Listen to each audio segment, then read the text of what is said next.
အားလုံးပဲမင်္ဂလာပါရှင်။ရွှေစု Audio Book Channel ကနေပရိသတ်များအားလုံးကိုပြန်လည်ကြိုဆိုပါရရှင်။ဒီနေ့မှာပရိသတ်တွေကိုတင်ဆက်ပေးမယ့်ဇာတ်လမ်းလေးကစာရေးသူမေခိုင်ရေးသားထားတဲ့မော်ဝင်ပန်းဆိုတဲ့ဇာတ်လမ်းလေးရဲ့အပိုင်း9စက်သိမ်းပိုင်းပဲဖြစ်ပါရရှင်။ဇာတ်လမ်းလေးကိုတော့ကျမစုလိုင်ကတင်ဆက်ပေးသွားပါမယ်ရှင်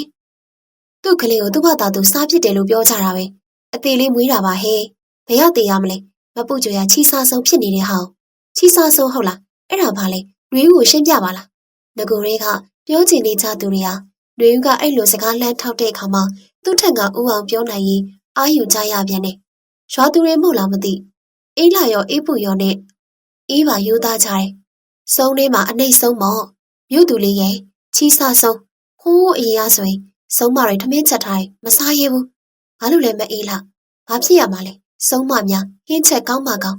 စုံချက်တဲ့ဟင်းရှာပြောင်းမှဆွဲလို့သူတို့ချက်ပြုတ်နေတော့အချိန်တော့အိုးမဖွေမားမိစီနဲ့သွေးတက်သေးသွားမယ်။ဘာဖြစ်လို့လဲ။ဘာဖြစ်ရမှာလဲ။လူမမယ်ကလေးလေးတွေကိုအိုးထဲထည့်ထားတယ်လေ။ဝမ်းတွင်းဆုံးဆိုတဲ့အမျိုး။အဲ့ဒီထဲမှာအဆိုးဆုံးပဲ။ဝမ်းတွင်းဆုံးဟုတ်လား။အဲ့ဒါကဘာလဲ။အော်ရိုးရံကောမျိုးကြီးသူရဲ့ဝမ်းတွင်းဆုံးဆိုတာမျိုးကမိခင်ရဲ့ဝမ်းထဲမှာသတိတီးစင်တွေကတက်လာတဲ့စုံပညာအင်မတန်ဆွမ်းတာ။အိုးရှင်တို့ရဲ့ဝမ်းတွင်းဆုံးကဘလောက်ဆွမ်းဆွမ်းတင်ညွတ်စားတဲ့ဆုံးတော့မမိပါဘူး။အရှူးမအေးပူရဲ့ဝမ်းတွင်းဆုံးကဆုံးသက်ကြတယ်။တင်ညွတ်စားတာပဲလေ။အမလီပြောရေးဆိုရင်ကြောချက်ပါတယ်။ကြည်လေးပြောကြနော်။မိုးလွဲသွားရင်မပြောကြနဲ့တော့။ဘာဖြစ်လို့လဲ။အမလီမြို့သူရဲ့ဘဟုတုတ္တကလည်းနေပါပြီ။ဆုံးနေကမိုးလဲသွားရင်ဘယ်နှပိုင်ဝေးဝေးသူတို့နာမည်ခေါ်တန်ကိုကြားရတယ်တဲ့။မြတ်စွာဘုရားတကယ်ကြီးဘယ်ဆုံးရဲ့အကြောင်းပဲပြောပြောဒေါ်ရင်ရွှေကြီးအကြောင်းတော့မပြောမိစေနဲ့။ तू ကတင်ညွတ်စားနေပြီလို့ပြောတာပဲ။အေးအဲ့ဒါကြောင့်မို့ထင်တယ်။အဖွားကြီးကသက်ဆိုးရှိသလားမမေးနဲ့။ဆုံးနေကဆွဲလီအသက်ရှည်လီဆိုပဲ။အုံရသူတွေယုံကြည်နေတဲ့ဆုံးအတက်ပညာဟာစိတ်ဝင်စားစရာပဲကောင်းနေတော့တယ်။ဒီနေ့တစ်ချိန်ချိန်တော့ဆုံးအတက်ပညာဟာလေးလာစရာပညာရဲ့အဖြစ်စားရဲပြုစုရအောင်မယ်လို့ရှင်ထဲမှာတိမှတ်ထားမိတယ်။ဒါပေမဲ့အခုတော့လူသားသစ်ပင်ဆိုတဲ့အချင်းအရာကိုအာယုံစိုက်ဖို့လိုအပ်သေးတယ်။ဒါကြောင့်အမတ်တမဲ့ထွက်ခဲ့တဲ့တအိုးစားဆိုသူအကြောင်းမေးမြန်းရပါလိမ့်မယ်။ခုနကပြောလိုက်တဲ့တအိုးစားဆိုတာအမလီသွားမလုံးနဲ့မြို့သူကြီးအဖွားကြီးကကြောက်စရာကြီးဝမ်းတွင်းဆုံးဆိုပဲစိုးသလားမမေးနဲ့ဝေးစားဖေရဲ့ဘိုက်ကိုတော့ဖောက်ပြီးဥကိုအခွေးလိုက်စားတဲ့ဆုံးမသူမအံ့ဩသွားတယ်ဖြစ်နိုင်လို့လားဇက်တူသားကိုစားတယ်ဆိုတာဒဏ္ဍာရီထဲမှာသာလောက်ကျန်ဆက်ဖြစ်ကြားဘူးချင်းမျိုးသာရှိခဲ့တယ်အမလီအဲ့ဒီဆုံးမကြီးအကြောင်းတော့မပြောပါနဲ့ကြားရင်ချက်သိမ်းထားတယ်ဆုံးမကြီးဟုတ်လားတော်တော်ကြီးပြီလားကြီးတော့တိတ်မကြီးသေးပါဘူးကျုပ်တို့ငငယ်ရတော့မြေမှုခဲ့တယ်လက်သုံးချောင်းနဲ့ဆုံးမကြီးလေသူអော်လိုက်ရေကြီးတယ်လေတိုက်တယ်ရွာမောင်းထုတ်လို့ရွာနောက်ကတော်ရီပြေးဝင်သွားတယ်လို့လူကြီးတွေပြောကြတာပဲညညတွေဆိုရင်လေးလေးနေတာသူ့ကြောက်ပေါ့အခုအဲ့ဒီအလင်းကြီးမမြင်ရတော့ဘူးနော်ဟုတ်ပါဟိုအတန်တက်ကြီးကြားရပြီးကလေးကပဲထူးဆန်းတာတွေကြီးဖြစ်နေတယ်မျက်ရိုင်းကစပားတီတာမှမသိအုံသီးတွေကပဲရီရတာမှမသိတရက်ပင်ကစပားပွင့်တာမှမသိကြီးလက်ဆန်စားနေရပါမယ်တက်တောင့်တက်တာတော့အရှိသားပဲဘလို့မနေအေးအုံသီးကနေပေးရတယ်ဟုတ်လားဟုတ်ပါအုံသီးကိုခွဲတာပဲစီတွေရလို့တရွာလုံးကအုံသီးတွေခြိုင်ထည့်လိုက်တာအခုမုတ်ဖက်ထုတ်လုပ်ဖို့အုံသီးကိုရှာမရနိုင်အောင်ပဲထူးဆန်းနေတယ်ဆရာခက်မှန်းခဲ့တဲ့ကိစ္စမှန်နေပြီလားသူကတကယ်ပဲအပင်တို့ရဲ့အရှင်သခင်များလားခါရီဦးရဲ့စိတ်ထဲဘယ်နီများစွာတို့တိုးဝင်လာရကုန်တယ်နားမလည်နိုင်ဖြစ်ရတယ်မဖြစ်ပါဘူးဒီညတော့ဥပသိမ်တော်ရဲသွားရင်လိုက်သွားတော့မယ်လို့သာရဲရဲကြီးဆုံးဖြတ်မိတော့တယ်ဒီညကျမလိုက်ခဲ့မယ်ဥပသိမ်ခါရီဦးရဲ့အတန်ပြတ်သားလာတယ်ခိုင်မာနေတယ်ခါရီဦးရဲ့မျက်နှာလေးကခက်တင်းတင်းဖြစ်နေတယ်ဥပသိမ်ကိုမခေါ်လို့မရပါရှင်ခေါ်ကိုခေါ်ရမယ်လို့အမိတ်ပေးနေတရားရှိတယ်လိုက်ချင်တော့မင်းသဘောပဲလေကျုပ်ကမင်းကိုစိုးရင်လို့မခေါ်တာတော်လန်ခီးဆိုတာလွယ်တဲ့ကိစ္စမဟုတ်ဘူးလေအခုကျုပ်လျှောက်နေတဲ့လမ်းအစင်မသိအသက်ပါသွားနိုင်တယ်ကျမကလည်းစိုးစားရတာကိုဝါသနာပါတယ်မတက်နိုင်ပါဘူးအဲ့လိုပြောမှဖြစ်တော့မယ်ຫນွေဦးအုံးရောင်ရောက်နေတာ9ရက်မြောက်ခဲ့ပြီဖြစ်ပါတယ်ရွာရဲ့မြေအနေထားကိုလေ့လာဖို့2ရက်လောက်အချိန်ယူရုံလောက်နဲ့ຫນွေဦးတွေလုံလောက်နေပြီဖြစ်ပါတယ်ဒါပေမဲ့ဥပသိမ်ကမြေစိမ့်ရေစိမ့်မှုနားပါဆိုတဲ့စေနာစကားကိုဟန်ဆောင်ပြောတာຫນွေဦးကိုပရောဂျက်မှာပထုတ်လို့တဲ့အသွင်ဆောင်နေတယ်ဆရာစကားတွေထဲမှာဥပသိမ်ပေါ်မယုံကြည်တဲ့အငွေးသက်တွေကိုတွေ့နေရတယ်ဒါကြောင့်ຫນွေဦးကိုယ်တိုင်ကလည်းတတိနဲ့ဆက်ဆံခဲ့တယ်နေလာရင်ຫນွေဦးသိလာရတာကဥပသိမ်ကအလိုလောဘကြီးသူဖြစ်တယ်လို့ပါဒါထက်ဆိုတာဥပသိမ်ကຫນွေဦးပေါ်အထင်သေးခြင်းကပိုပြီးဆိုးပါတယ် ဒါကြောင့်ຫນွေဦးဟာမိမိပညာကိုထုတ်ပြခြင်းနဲ့ဥပသိမ်မျက်စိမျက်နှာပြတ်သွားတဲ့အထိအံ့ဩအောင်လုပ်ပြခြင်းနဲ့ဒါကြောင့်ဥပသိမ်ဖွင့်မရတဲ့ဂူတကားကိုခါຫນွေဦးကတခဏမှဖွင့်ပြလိုက်ခြင်းနဲ့ခါຫນွေဦးဟာခြေချင်းတောင်တက်အဖွဲ့ဝင်ဖြစ်တယ်လို့ဘူမိဗေဒသမားလေးဖြစ်တယ်။ဒါအပြင်အပင်တွေကိုချစ်တယ်။အပင်တွေကိုလိလာနေရမယ်ဆိုတာကထမင်းနဲ့ဟင်းကိုတော့မင်းရော့နေတတ်တယ်။ခါຫນွေဦးအစင်သင်းဖြစ်ပြီလားဖြစ်ရင်သွားမယ်။ဥပသိမ်ရဲ့စကားဆုံးတာနဲ့တပြိုင်နက်ခါຫນွေဦးဟာပြင်ဆင်ထားတဲ့ကြောဖို့အိတ်ကြီးကိုလွှဲတယ်။တောင်တက်အတွေ့အကြုံရှိတာကြောင့်ကြောဖို့အိတ်ထဲမှာပစ္စည်းတွေစုံလင်လာတယ်။ဓမီဖျောင်းနိုင်မိကျစ်အပြင်ရိတ်ခါကြောက်တွေပါတယ်။ကျိုးခွေလည်းပါတယ်။ဒါအပြင်သာမိုမီတာလည်းပါတယ်။ကင်မရာလည်းပါတယ်။မင်းဒီအိတ်ကြီးကိုပိုးနိုင်လို့လား။ဘယ်နှမိုင်လောက်ဝေးလို့လဲ။9မိုင်နဲ့10မိုင်ကြားရှိတယ်။ချောင်းကိုလည်းဖြစ်ရမယ်။နောက်ဒီလိုနဲ့အိတ်ကိုတော့ကျမပိုးနိုင်အောင်မယ်လို့ထင်တယ်။ကဲဖိုးလုံးသွားမယ်ဟိ။အံ့ဩမိတယ်။ဒီနေ့မှဖိုးလုံးကဘာလို့ပါလာတာလဲ။ခါတိုင်းဥပသိမ်သွားရင်ဖိုးလုံးမပါဘူး။ဖိုးလုံးအိပ်ပျော်ပြီးဆိုတဲ့အခါမှတိတ်တဆိတ်ထွက်သွားတတ်ပြီးဖိုးလုံးမနိုးခင်အာယုံဦးချိန်မှာပြန်ရောက်လာတတ်တယ်။ဘယေလီဖြစ်နေပေမဲ့လည်းဆက်မမေးတော့ပဲဥပသိမ်နောက်ကိုသာလိုက်လာခဲ့တယ်။ဥပသိမ်ကိုယုံကြည်ပြီးလိုက်လာခဲ့တာမဟုတ်ပါဘူး။တတိကြီးစွာထားနေမိတယ်။အမဆရာပဲသွားနေလဲဆိုတာအမသိလား။ဖိုးလုံးကဘာမှသိသေးပုံမရဘူး။မင်းစီကမင်းကိုဘာမှပြောမပြဘူးလား။ဒေါ်တအူစာကိုရှာနေကြတာဆို။ဘာလို့ဖို့လဲ။အကြောင်းရှိလို့ပေါ့။ကျွန်တော်တော့ယူချင်နေ။ညာကြီးတကောင်ကျွန်တော်ကကြောက်တတ်တယ်ဗျ။တုံးကကျန်းလို့ထင်းခွေတဲ့လူတွေတော့ရဆိုတော့ရဲမဝင်ဝင့်ကြဘူး။အာယုံဥမစောစောဝင်ကြတာဗျ။ဘာလို့ကြောက်မှလဲဖိုးလို့ရဲ့လူချင်းကကြောက်စရာမှမလိုတာ။နာနာဘဝဆိုတာလေလူထက်ဖုံးကန်နေတယ်ဆိုတာပဲ။လူကိုဘာမှလုပ်လို့မရအောင်။တောကောင်ဆိုလဲကြောက်ဖို့မလိုပါဘူး။တရိษံထက်လူကပိုပြီးအသိဉာဏ်ရှိနေတယ်လေ။မထင်ရဘူးနော်။အမသိတတ်တိရှိတာပဲ။ဖြောဆူဆူပဲချောင်းကိုဖြတ်ကူးလာကြတယ်။နေ့လေကနေပူထားတော့လဲတောင်ကြချောင်းရည်ဖြစ်တာကြောင့်ရီဟာထုံချင်းတယောက်အေးတယ်။ဒါပေမဲ့သဲဖြူကျွန်းမှသဲရီတော့နွေးနေစေဖြစ်ပါတယ်။ဒီနေရာဟာတစ်ချိန်ကတအိုစာနေခဲ့တဲ့နေရာဖြစ်လိမ့်မယ်လို့နှွေဦးခံမှန်းမိပြန်တယ်။ဘေးဘီဝဲရအောင်ကြည့်နော်။ဝေမကင်းမအန်ဒီရဲ့ကိုယ့်ဟာကိုကြည့်ရှောင်။ကို့အန်ဒီရဲ့ကိုယ့်ဘာသာကြည့်ရှောင်ရမှာကိုသိတော့လဲအဲ့ဒီစကားဟာတာဝန်မဲ့လုံးနဲ့လို့နှွေဦးထင်ပါတယ်။ဒါပေမဲ့လူကြီးနဲ့လူငယ်ဖြစ်နေတာကြောင့်ဘာကူမှစောရကတက်ပြီးမပြောလို့ဘူး။တုံးဟာတိတ်ဆိတ်လို့နေတယ်။ဈီးကွက်တွေရဲ့တတုတ်တုံကြီးတဲ့ကိုကြားနေရတယ်။ညောင်လေးကျော်တွေဟာအကောင်တသိန်းရှိသလားလို့ထင်ရလောက်အောင်ပဲညာတဲ့ပြီးလို့နေတယ်။ညောင်လေးကျော်ရဲ့အတန်ဟာအန်ဒီရဲ့ကင်းပါတယ်လို့ပြောတဲ့သဘောတက်ရောက်နေတာမို့နှွေဦးစိတ်တဲတိတ်မပူပန်တော့တယ်လို့ခံစားလာရတယ်။တုံးဟာနတ်တစ်ထက်နဲ့လာတယ်။ဓမီနဲ့ဘေးဘီဝဲရအောင်ကြည့်ပင်မြင့်မုံအခွေလိုက်ຫນွေတက်နေတဲ့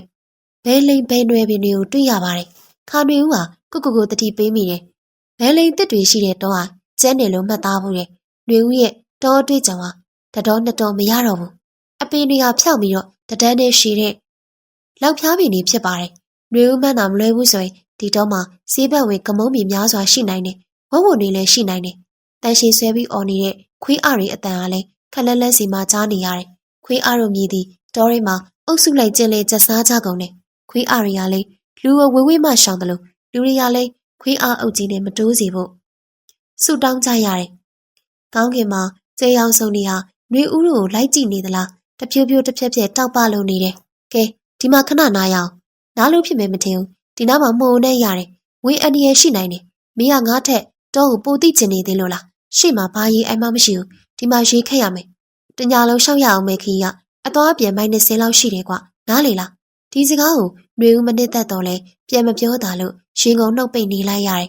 ဥပသိမ်လေယူလေသိန်းဟာအလုရှင်ကအလုသမားကိုမကြေမနက်မနစ်သက်လို့ဖိဟောက်နေတဲ့ပုံမျိုးနဲ့တူပါတယ်ခါနှွေဦးဟာဥပသိမ်ရဲ့အလုသမားမဟုတ်တယ်လို့အလုရှင်လည်းမဟုတ်ဘူးဆရာဦးညံလွင်ရဲ့တပည့်သားဖြစ်ပါတယ်ဆရာကိုလေးစားတယ်ဆရာတဲ့ပညာစည်းဘူးလို့တယ်ဒါကြောင့်ဥပသိမ်ရဲ့လေတံအောင်မကြိုက်တော့လဲတီးခံလိုက်ရတယ်မင်းနဲ့ဖိုးလုံးဒီမှာနေခဲ့ငါရေးသွားခတ်အောင်မယ်ဆိုပြီးဥပသိမ်ထွက်သွားတယ်ဥပသိမ်ကိုနားမလဲဘူးဘာကြောင့်ရေးသွားခတ်တာလဲရွာကနေတိတ်လာလို့မရလို့လားလမ်းမှာလဲဥပသိမ်ရေးတော့တောင်တစ်ချိန်တစ်ခါမှမမြင်ဘူးဆရာကလေတရေချောင်းရီကိုမတောက်ဘူးအမရဲ့တရွာလုံးကတရေချောင်းရီကိုတောက်သုံးကြတာကိုနှွေဦးသိတယ်နှွေဦးကတရွာလုံးနီးတူပဲတရေချောင်းရီကိုသာတောက်တယ်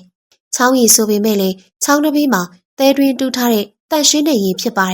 ်တောလေထွက်လိုက်ဆရာရေခတ်ပြီးပြန်ယူနေကြလေဒီနောက်မှာရေတကုံရှိတယ်အေးပြီးကြည်စိတ်နေတာရေဘူးဆန်းလဲရှိတယ်ဒါပေမဲ့ကျွန်တော်တို့ကရေဘူးဆန်းကိုကြော်ခဲ့ပြီဖိုးလုံးဖြည့်ရှင်းတော့မှဥပသိမ်ရဲ့ထူးဆန်းမှုကိုလက်ခံလို့ရသွားတယ်တွန်းဟာမှောင်မဲတိတ်ဆိတ်နေတယ် တောနဲ့တင်ရောက်လာပြီလို့ຫນွေဦးထင်တယ်တောရဲ့အတန်ကိုနားဆွေးမိတဲ့အခါမြောင်လွဲကျော်ဦးတန်တွေတိတ်ဆိတ်သွားတယ်ပရင်အော်တန်တွေကြိုကြားကြားနေရတာကလွဲလို့အတန်တွေကငြိမ်သက်နေတယ်လေတိုးတန်တက်တဲ့ဟိုသာခြောက်ချောင်းပွေကြားနေရတယ်အာကနေကွဲရှာတန်ကြီးကြားလိုက်ရတယ်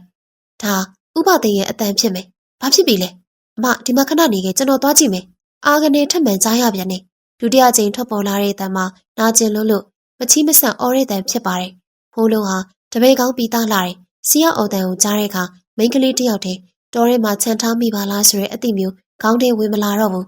ဆရာဖေးမလေးဆရာဖိုးလုံးဟာတကြောကြောအော်ခေါ်ကပြေးထွက်သွားတယ်ဆရာဖိုးလုံးရဲ့အတန်ဟာမြင့်လာတယ်ဆရာဖိုးလုံးဟာအုံရွာသားဖြစ်ပါတယ်ဒါကြောင့်ရေတကုံကဘယ်တရားရှိသလဲဆိုတာသိနေတယ်ရေတကုံရှိရာအရက်ကိုသာဥတီပြေးတယ်လောက်ဖျားပင်အကွယ်မှတစုံတူးကြည့်နေတာဆိုတာတော့မှတတိမပြုတ်မိတော့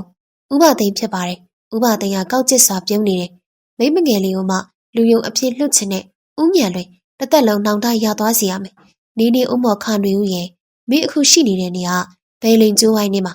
မင်းဟာ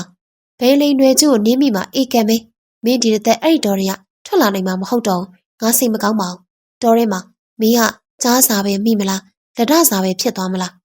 ဝင်မဲကုတ်သွားမလားမသိပေမဲ့မင်းအသက်နဲ့ရင်ပြီးမင်းစီဟာကိုပညာပေးရမယ်သူပြီးရဲ့နှစ်ပဲ6ပြားလောက်ငွေလေးကိုယူပြီးငါအသက်ဆုံးအလုံးလုံးနေရတယ်ဆိုတာဒါမှသူသဘောပေါက်သွားမှာမင်းကတော့ကောင်းရာပုံဘဝကိုရောက်မှာပါမင်းစီဟာကိုအသက်နဲ့ရင်ပြီးအသိဉာဏ်ပွင့်စင်လို့လေဟာဥညံတွေဟာအပင်တော့ကွယ်ရထွက်ပြီးတော့ရွာဦးတီလာခဲ့တော့တယ်ဖိုးလုံးကစိတ်ပူပြီးဘဲချင်းတီအော်ရှာနေဦးမလဲဆိုတာမသိပါဘူးဥညံတွေရောက်လာတော့လေဖိုးလုံးကခါတွေဦးပျောက်ဆုံးမှုကရိုးရိုးသားသားပျောက်ဆုံးခဲ့ပါတယ်ဆိုရက်အကောင်းဆုံးသက်သေဖြစ်သွားနိုင်တယ်ရုပ်တိရှိသောကိုခန္ဓာကိုသွေးထွက်တန်ယူအနေငယ်ဖြစ်ပေးဖို့သာရှိတော့တယ်ဒါလည်းတိတ်ခက်ခဲလာတာတော့မဟုတ်အပြန်သဲဖြူကျိုးရှိကြောက်တုံးတွေမှာထိုင်ပြီးကြောက်တုံးနဲ့ခြေထောက်ကိုထုလိုက်ရင်ဖြစ်တယ်ပြုံးနေမိတဲ့ဥပသိရဲ့နှက်ခမ်းဟာပြန်စီလို့တော့မရတော့ကိုလိုရက်ကိုကိုယ်တိုင်ကျင့်နေနေမိတယ်ခေါင်တွေဦးကိုထားခဲ့တဲ့နေရာဟာဝင်းချီရများတဲ့နေရာဖြစ်ပါတယ်တောင်ကပြောချမ်းတွေနဲ့မကုတ်သီးတွေပေါ်တယ်မှုတွေလည်းပေါက်တယ်မို့ဦးကာလာမှာတောင်ပုတ်မှုနဲ့ငဆွတ်မိုတွေတောထောင်ပေါက်တယ်အဲ့ဒီမိုတွေကိုလိုချင်ကြတော့လဲအဲ့ဒီနေရာဟာဘဲလိန်ကျိုးဝိုင်းဖြစ်တာကြောင့်တော်ရုံလူမတိုးရဲဘူးဘဲလိန်တွေကိုနင်းမိပါကတောထဲမှာအိမ်ကိုပြန်မရောက်တတ်တော့ဘူးတောထဲမှာတဝဲလေလေဖြစ်နေပြီးတော့တောရဲ့ပြူစားခြင်းကိုခံရတယ်တနည်းအားဖြင့်ဝင်းကဘာတောလို့ခေါ်ဆိုကြတယ်ရွာကန်လူတွေတောင်ဝဲလေလေဖြစ်တတ်တဲ့နေရာဖြစ်ပါတယ်ခုတော့ခါတွေဦးကဧည့်သည်ပါခါတွေဦးရဲ့စိတ်မကောင်းပါဘူးဒီစကားဟာဝမ်းနေခြင်းမျိုးအလင်းမရှိပဲတယောချင်းနေသာပြုတ်သိမ့်လို့နေတော့တယ်ဖိုးလုံးတော့ဟာတိတ်ဆိတ်လို့နေတယ်အာတင်ထားရတော့လေစိတ်နှလုံးဟာတစားခြောက်ချားစားပြုတ်လာတယ်ဖိုးလုံးဥပသိမ်စိုးရိမ်စိတ်ကပိုပြီးကြီးလာတယ်ဥပသိမ်ကဘာဖြစ်လို့များကြောက်ခမန်းလေးအော်ရတာလဲဖိုးလုံးကရောဘယ်ရောက်သွားပြီလဲဖိုးလုံးအတန်ကိုတစားပြန်မြင့်ပြန်နေဒါပေမဲ့အော်ခေါ်လို့မရအောင်စော့ကြည့်လိုက်တိုင်းလဲတစ်ပင်တွေရဲ့ပုံစံကပြောင်းလဲသွားခြင်းမရှိဘူး။ဘာဖြစ်တာလဲ။ဘလို့ဖြစ်ရတာလဲ။သွားနေတဲ့ခီးကလည်းမနေတော့ဘူး။ဒါပေမဲ့ဒီလောက်ဖျားပင်နာကနေမထွက်နိုင်ဘူး။အလားလမ်းမှာကျိုးမီရောအုတ်ရှိပင်ရောမကြီးပင်တောတရက်ပင်နဲ့ကြက်ပင်စင်းရိုးပင်တွေကိုစုံနေအောင်တွေ့ခဲ့ရတယ်။ဒါပေမဲ့အခုဘာလို့လောက်ဖျားပင်နဲ့ကမထွက်နိုင်ရလဲ။တောချောက်နေပြီလား။ခေါင်တွေဦးရေသူမနာမည်ကိုခေါ်လိုက်တဲ့အတန်ကိုရုတ်တရက်ကြားလိုက်ရတယ်။ဘာတူလဲ။ခေါင်တွေဦးရေစိတ်ထဲခြောက်ချားလာတယ်။မမေလားဒီအတန်ဟာမမေတန်နဲ့တူတယ်မမေလည်းမဖြစ်နိုင်ပါဘူးမမေကຫນွေဦးငယ်လေးတွေကဆုံးသွားခဲ့တယ်မမေမဟုတ်နိုင်ပါဘူးຫນွေဦးရေထက်ကြားရပြန်တယ်အဲ့ဒီအတန်ဟာညင်သာပျော်ပြောင်းလာတယ်ဖိုးလို့အတန်လည်းမဟုတ်သလိုဥပသိမ်ရဲ့အတန်လည်းမဖြစ်နိုင်အောင်ခါຫນွေဦးရေတောချောက်ချင်းသာဖြစ်မယ်တောဟာမာယာများတယ်ကြားရတဲ့အတန်ကိုအစ်စ်လို့သာယူဆလိုက်ຫນွေဦးကြာရှုံးသွားတော့မှဖြစ်ပါတယ်ຫນွေဦးရေခါຫນွေဦးကနားကိုပိတ်ထားမိတယ်ခါຫນွေဦးရဲ့အတွေးတွေကကြောင်ချောက်ချားဖြစ်ကုန်တယ်ငငယ်တော့ကမမေဝဲကျွေးခဲ့တဲ့အာတာပူတီကိုသာမြေအောင်နေမိတယ်မမေဟာခါຫນွေဦးကိုအာတာပူတီဝဲပေးပြီးတစ်ဖက်လမ်းကိုကူးသွားတယ်ဒီအချိန်ကုန်းကားတစ်စီးကပြေးလာပြီးမမေကိုတိုက်သွားတယ်သမီးခါຫນွေဦးဟောဒါမမေမဟုတ်ဘူးຫນွေဦးကိုတော့ပြူစားနေတာဒါမမေမဟုတ်ဘူးသမီးလေးຫນွေဦးဟာနားနှစ်ဖက်ကိုတင်းတင်းပိတ်ထားလိုက်တယ်သမီးခါຫນွေဦးမလာနဲ့မင်းတို့ငါ့ကိုခြောက်လက်နေတာမခြောက်နဲ့မလာနဲ့သမီးရေຫນွေဦးသမီးလေးမလာနဲ့သွားခါຫນွေဦးဟာ ကြောက်လွန်းတာကြောင့်ကုန်းကိုပြစ်မိတယ်။ခေါင်တွေဦးရဲ့အတန်ကိုငပြောသီးခုနေတဲ့တအိုစာကြားသွားတယ်။တအိုစာလက်တွေတော့တွန့်သွားတယ်။ဘာတန်လဲဒီအတန်ဟာမိန်းကလေးတယောက်အတန်ဆိုတာသိချလာတယ်။ဘယ်ရလာတဲ့တန်လဲတအိုစာထပ်ပြီးနားဆွမိတယ်။ဒါပေမဲ့ဘာတန်မှဆက်ပြီးတော့မကြားရတော့ဘူး။ငပြောသီးကိုသာဆက်ခူးဖို့ပြင်ပေမဲ့လည်းခူးမရတော့ဘူး။ဒီအတန်ဟာစိတ်နှောက်ယှက်ဖြစ်သွားစေတယ်။ဘယ်ရလာတဲ့အတန်မို့လဲနားချမှားတာလားမဖြစ်နိုင်ပါဘူး။နားချမှားစရာလဲဘာအကြောင်းမှမရှိဘူး။ဒီတော့ထဲမှာနေလာတဲ့16နှစ်တာကာလတစ်လျှောက်လုံးမှာလဲအဲ့ဒီတန်မျိုးမကြားဘူး။ဘာတူလဲဘာဖြစ်လို့អော်တာလဲ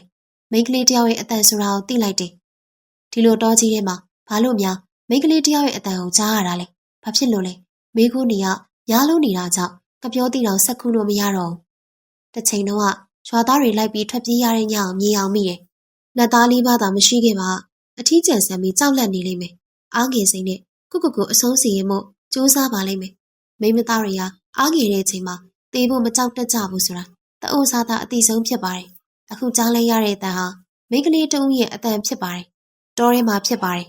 ။ဘာဖြစ်တာလဲဒုက္ခရောက်နေရလား။တစ်ချိန်ကတအိုးစားအောင်မောင်းထုတ်ခဲ့တယ်လို့မောင်းထုတ်ခံလိုက်ရလား။တအိုးစားရဲ့ရှင်ထဲကိုချင်းစာစိတ်တွေအလူးရက်ဝင်ရောက်လို့လာတယ်။ဒါကြောင့်ဘာကိုမှတွေးတော့မနေတော့ပဲငပြောပြမလဲနေတဲ့ဓမ္မကိုခါးချထိုးကတုတ်ချီတင်ပြီးတော့တယ်။အတန်ဟာတစ်ချက်လောက်သာကြားလိုက်ရတာဖြစ်ရာဒီနေရာကိုမှန်းဆမရနိုင်ပဲရှိပါတော့တယ်။ဟေးကောင်မလေးဟေးအတန်ကိုပြုတ်လိုက်ပြန်တယ်။ဒါပေမဲ့ပြန်ထူးတယ်အောင်မကြားရအောင်။တအူစားစိတ်ပူသွားမိရဲ့ကိုအဆုံးစီရင်လိုက်ပြီလား။မဖြစ်ဘူးကောင်မလေးဘဝကိုအရှုံးမပေးလိုက်နဲ့။အသက်ရှင်နေဆိုတာလုံးစရာအလုပ်တွေပြည့်သိမ့်နေတာပဲ။မင်းဘဝကိုအရှုံးမပေးလိုက်ပါနဲ့။ကောင်မလေးထပ်ပြီးတော့အတန်မြင့်ပြီးအော်ပြန်တယ်။ကောင်မလေးမင်းဘဝကိုလွယ်နဲ့အရှုံးမပေးလိုက်ပါနဲ့။ကဘာကြီးပေါ်မင်းတာဝန်မကြီးရသေးဘူး။အသက်ကိုကဘာမြေကြီးကပေးလိုက်တာနဲ့တပြိုင်နက်မင်းကိုသူကတာဝန်ပေးခဲ့ပြီသား။အဲ့ဒီတာဝန်တွေကိုမင်းကြည်ဖို့အောင်မထမ်းဆောင်နိုင်သေး၍မင်းလူမဖြစ်သေးဘူး။လောကကြီးမှာလူလုံသွားပါအောင်ကောင်မလေးရဲ့။ဟေးကောင်မလေးတအူစားရဲ့အတန်ဟာ6သွေးလိုနေတယ်။တအူစားဟာအင်အားပြည့်နေပေမဲ့လည်းစကားပြောရချိန်နေတာကြောင့်ကျဲတဲ့အတန်ဟာတအူစားနဲ့ရင်ပေါင်းမှုမရှိဘူး။ကောင်မလေးဟေးမင်းပဲမလေးအတန်လေးပြုတ်ပါအောင်ကောင်မလေးတအူစားဟာမျော်ရီမန်းစကပြေးလာရင်းနဲ့ခါနွေဦးအနီးကိုရောက်လာခဲ့တယ်။ဟေးမလာနဲ့မမေမလာပါနဲ့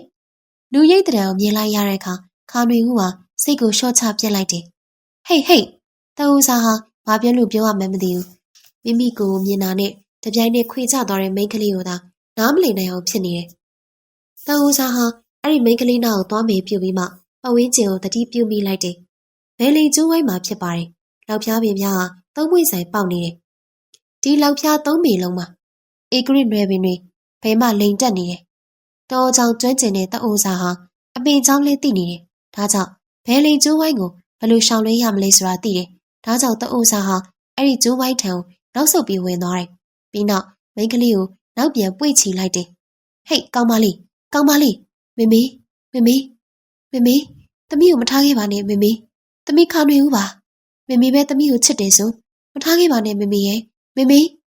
မျက်လုံးဟာမပွင့်တော့ပေမဲ့ပါးစပ်မှတီးတိုးကြီးဆိုဆဲဖြစ်ပါတယ်ဘယ်ရလာလို့ဖယ်သွားမဲ့ကောင်မလေးမဲ့မသိပါဘူးပုံစံကကနွဲ့ကလေးရနဲ့ဖြူပဲဖြူရောရှိလာတယ်စပင်ကြီးကလည်းရှိလိုက်တာမွေးလိုက်တာဘလူဟာလေးလေတအူစားလေးငယ်စီကအဲ့လိုစပင်ရှင်မျိုးထားချင်ခဲ့တယ်ဒါပေမဲ့တန်းပေါ်လုံးနာကြောင့်အဘကညက်ပြစ်တာကိုတတိယမိတယ်အဘဘယ်ရက်ကိုများရောက်နေပြီလဲအဘကတအူစားကိုပြစ်ထားခဲ့ပေမဲ့တအူစားကတော့အဘကိုအဲ့ရဝင်ချင်းရှ िख ိုးကြော့စေပါပဲအဘကောင်းရာသူကလေးလားပါစီသူကဘသူလဲမေလူတယောက်ကိုထမ်းပိုးပြီးတေဆောင်လာတဲ့အမေပုံကိုမြင်ရတဲ့အခါလက်ရလန့်သွားတယ်အမေဟာတေဆောင်လာသူကိုလက်ရရှိကြောက်ချက်ပေါ်တင်လိုက်တယ်လက်ရမြင်တွေ့လိုက်ရတယ်အမေလိုမိန်းကလေးတူဖြစ်ပါတယ်ဒါပေမဲ့အဲ့ဒီမိန်းကလေးဟာကြည့်လို့ကောင်းတယ်လက်ရထပ်ပြီးတော့ကြည့်ချင်နေတယ်တော်ရဲမေ့မျောနေတာတွေ့လို့ခေါ်လာတာဘယ်ကလည်းမသိဘူးအုံးရကတော့ဟုတ်ပုံမရဘူးဘာလို့လဲမေအုံးရမှာဒီလိုလှတဲ့လူမျိုးမရှိဘူးသူကတရက်တကြီးကပဲဖြစ်မှာပဲသူ့ကိုယ်နဲ့မွေးနေတယ်ပြီးတော့သူဝစ်ထားပုံကအုံးရပုံနဲ့မတူဘူးလက်ရဟာကြောက်ချက်ပေါ်ကမိန်းကလေးကိုအထူးဆဲသပွဲကြည့်နေတယ်အကြောက်လွန်သွားတာထင်တယ်သူ့ကိုစေးကြိုတိုင်အောင်မှတအူစားဟာပြောဆူဆူပဲကြောက်နေရန်ပေါ်ပေါက်နေတဲ့အပင်တွေကိုထုထောင်းလိုက်တယ်ပြီးတဲ့နောက် တပောက်ချင်းချနေတဲ့ကြောက်ချက်ချမှစိတ်ရည်ကိုဝါးကြီးတောင်နဲ့ခံပြီးထူထောင်ထားတဲ့အရွက်ရည်ကိုညှစ်လိုက်တယ်။ပြီးတဲ့နောက်ခါနွေဦးကိုခေါင်းကိုထောင်းလိုက်ပြီးရေကိုတပောက်ချင်းနှကမ်းပေါ်ချပြီးတယ်။သူ့ကိုဘယ်မှာတွေ့ခဲ့တာလဲမေ။ဘယ်လိန်ကျိုးဝိုင်းမှာတောရဲ့အပြူစားခံရရင်အဲ့ဒီလိုပဲစိတ်ကြောင်ချောက်ချဖြစ်တတ်တယ်။ငါလည်းအဲ့ဒီလိုပဲဖြစ်ခဲ့ဘူးတဲ့။ तू ကဘယ်ကနေရောက်လာလဲမေမသိဘူး။ညာကြီးတကောင်တောထဲမှာတယောက်တည်းရှိနေပုံထိုင်သူ့ကိုလည်းရွာဆွန့်ပစ်ခဲ့တာပဲထင်တယ်။သူကတော့စုတ်ချလို့မောင်းထုတ်ခဲ့ရပုံမပေါ်ဘူး။သူ့ကိုယ်နဲ့မှုေးနေတယ်။ဒါအောင်လဲရွာလူတွေစုံလို့ပဲတမုတ်ကြပုံပေါ်တယ်။စုံကဘာလဲမေငါလည်းမသိဘူး။ဒါပေမဲ့သူတို့တော့ငါ့ကိုစုံမလို့အော်ပြောကြတာပဲ။ငါ့ကိုကြောက်ကြတယ်။မင်းကိုမြင်လဲကြောက်ကြမှာပဲ။သူတို့ရဲ့ပတ်ဝန်းကျင်မှာမင်းလိုလူမျိုးမရှိဘူးလေ။လက်ရစိတ်ထဲတိမ်ငယ်သွားတယ်။ကိုပြန်ငုံကြည့်မိတယ်။နေရရွှေ့မရတဲ့လူအမေလိုချီတော်မျိုးလက်ရထက်မရှိဘူး။ကြောက်ချက်ပေါ်မှာမိန်းကလေးရဲ့ညင်းညူတန်ကြားလိုက်ရတယ်။ညင်းညူတန်ကြောင့်တအိုစာရောလက်ရပါအဲ့ဒီမိန်းကလေးကိုကြည့်လိုက်ကြပြန်တယ်။အဲ့ဒီမိန်းကလေးဟာမျက်ခုံးကိုတွန့်ထားတယ်။ဝေဒနာတစ်ခုကိုပြင်းပြစွာခံစားနေရပုံပေါ်ပါတယ်။တအိုစာဟာအဲ့ဒီမိန်းကလေးရဲ့နှက်ဖူးကိုလက်ဝါးနဲ့ဆန်းလိုက်တယ်။ဘုတ်တော့သူဖျားနေပြီ။ဖျားတယ်ဟုတ်လားမေ။ကိုရီပူပြီးချမ်းနေတာပဲ။တအိုစာဟာပြောဆူဆူပဲ။မိန်းကလေးရဲ့အင်ဂျီတွေကိုစမ်းကြည့်လိုက်ရာအင်ဂျီတွေဟာနှင်းရည်တွေနဲ့ဆူရွှဲနေတယ်။သတင်းကြိုလာပြည့်ခဲ့ပြီမို့နှင်းတွေဖြိုးဖြိုးဖြောက်ဖြောက်ကျွေခဲ့လေပြီကိုတအိုစာမင်းရော့လို့နေပါတယ်။ဖျားနာသူကိုမပြူစုတတ်တဲ့တအိုစာဟာဘာလို့လုံးရမှန်းလည်းမသိဘူး။ငယ်စဉ်ကသူမဖျားခဲ့ရင်အဘဟာစီးနီမုတ်တွေနဲ့ရင်နွေးပူပူတိုက်နေကြဖြစ်ပါတယ်။ခုတော့လက်ရကြောင့်ရင်နွေးကိုကျူလို့မရအောင်ထင်းကြောက်တွေကိုဆွဲယူပြီးမိဆိုင်ရင်လက်ရဟာပူလာတယ်။လက်ရရဲ့ကိုယ်ပေါ်မှာအရွက်တရားညှိုးချကုန်တယ်။သူတိတ်ဆိုင်ကမုန်းနဲ့မတည့်ဘူးထင်တယ်။တိတ်ဆိုင်ကမုန်းဟာဓာတ်မတည့်ပါကတကူလုံးအေးချမ်းပြီးတော့တုံလာတတ်ပါတယ်။ဒါအောင်မေ့ပြီးတိတ်ဆိုင်ကမုန်းကိုမိန်းကလေးကိုတိုက်လိုက်မိပြီးဖြစ်ပါတယ်။သူဘာဖြစ်သွားနိုင်တယ်လဲအမေ။တည်သွားနိုင်တယ်။တိတ်ဆိုင်ကမုန်းကသုံးတက်ရင်ဆေးဖြစ်တယ်လို့မသုံးတက်ရင်အစိတ်ဖြစ်တယ်။သူပို့ပြီးတော့တုံရင်လာလိမ့်မယ်။ကူကပူနေပေမဲ့ဝမ်းတွင်းမှာတိတ်ကိုချမ်းနေပြီးမကြခင်သူအေးခဲသွားလိမ့်မယ်။မိခင်စကားကြောင့်လက်ရဟာတုံလှုပ်သွားတယ်။မဖြစ်ပါ။ဒီမိန်းကလေးကတိတ်ဆုံးသွားလို့မဖြစ်ပါဘူး။ဘာလို့ရမလဲ။မိဖို့မှဖြစ်မယ်။သူတိတ်ကိုအေးနေပြီ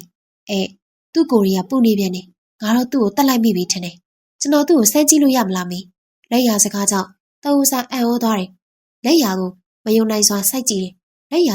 ဘာလုပ်နိုင်တယ်လဲ။ဘာလုပ်မှလဲ။လက်ရအစွမ်းထက်တယ်ဆိုတာသိတယ်။ဒါပေမဲ့ဘယ်နေရာတွေအစွမ်းထက်နေမှမသိဘူး။ဒါကြောင့်သိချင်လာတယ်။မင်းဘာလုပ်နိုင်တယ်လို့ထင်နေတာလဲ။ကျွန်တော်သူ့ကိုတခုခုကူညီနိုင်မယ်ထင်တယ်။ကျွန်တော်စိတ်တွေနှွေးနေတယ်မေ။ကျွန်တော်သူ့ကိုကင်ကြည့်ချင်တယ်။ဒါကြောင့်သူ့လက်ကလေးကျွန်တော်နာကိုတိုးပေးလို့ရမလား။မလုပ်နိုင်စရာအကြောင်းမရှိဘူး။ဒါကြောင့်အဲ့ဒီမိန်းကလေးကိုပွင့်ယူပြီးတော့အဲ့ဒီမိန်းကလေးရဲ့လက်ကိုဆွဲပြီးလက်ရထံကမ်းပြီးတယ်။လက်ရရဲ့စိမ့်ဖက်တဲ့လက်ဟာအဲ့ဒီမိန်းကလေးရဲ့လက်ချောင်းလေးတွေကိုစုပ်ကန်လိုက်တယ်။လက်ရရဲ့အုံနောက်ဟာလေးကနေလက်သွားပါတယ်။လက်ရရဲ့နှလုံးသားဆောင်ဟာပူနွေးလာတယ်။မိန်ဖြော့ဖြော့လဲလျောက်နေသူလေးဟာသူ့ကိုအမိတ်ပေးနေတယ်လို့ခံစားရတယ်။လက်ရဟာရှင်ဘက်မှသေးငယ်တဲ့အရွက်ကိုချွေလိုက်တယ်။ဒါမင်းဘာလုပ်တာလဲ။ကျွန်တော်သူ့ကိုကဲချင်နေပြီ။ကျွန်တော်ကိုခွင့်ပြုပါ။လက်ရဟာပြောဆူဆူပဲအရွက်ကိုလုံးချီလိုက်တယ်။ကိုခန္ဓာဟာတဆစ်ဆစ်နာကျင်နေတော့လဲတီးခံနေလိုက်တယ်။ပြီးတဲ့နောက်လုံးချီလိုက်တဲ့အရွက်ကိုအဲ့ဒီမိန်းမလာလေးရဲ့ပါးစပ်ထဲကိုထည့်လိုက်တယ်